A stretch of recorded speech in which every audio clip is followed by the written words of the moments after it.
All right, welcome everyone. Today we're going to break down what is, without a doubt, the most vital process in any business, turning a customer's order into actual cash.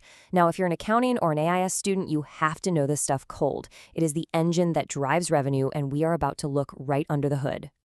Okay, so here's our game plan. We'll start with the big picture, why this cycle is so darn important.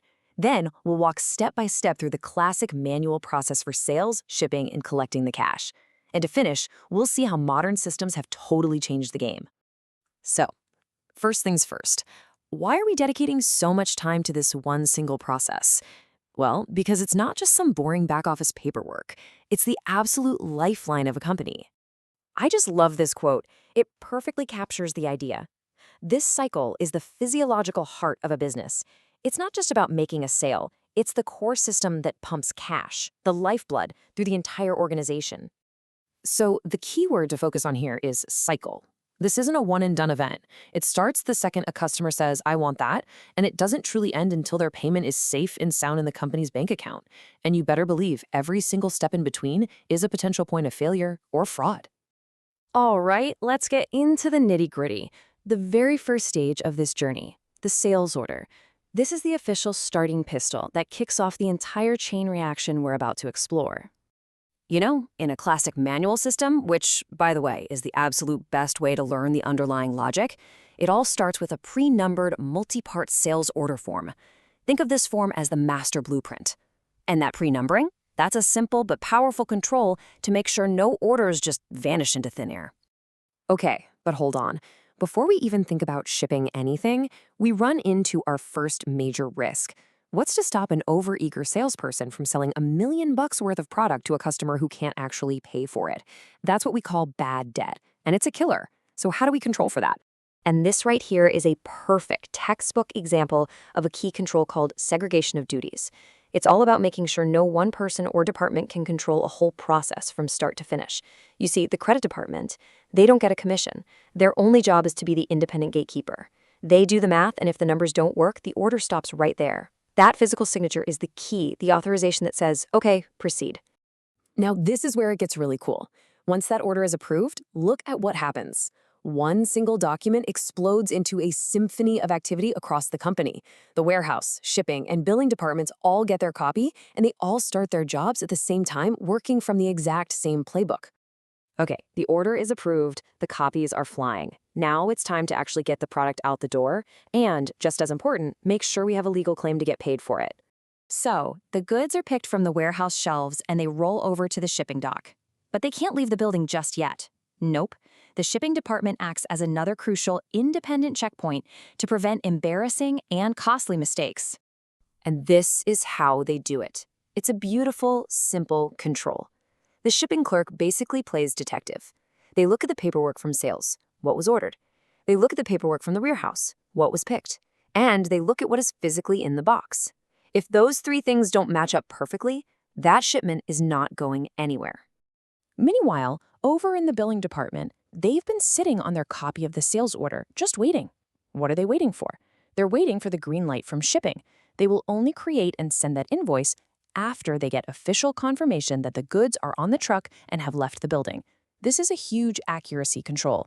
It prevents you from billing a customer for something that's still sitting in your warehouse. So the product is gone. The invoice is in the mail.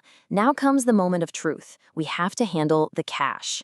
And let me tell you, cash is the most vulnerable, most tempting asset a company has. This is where the risk of fraud goes through the roof.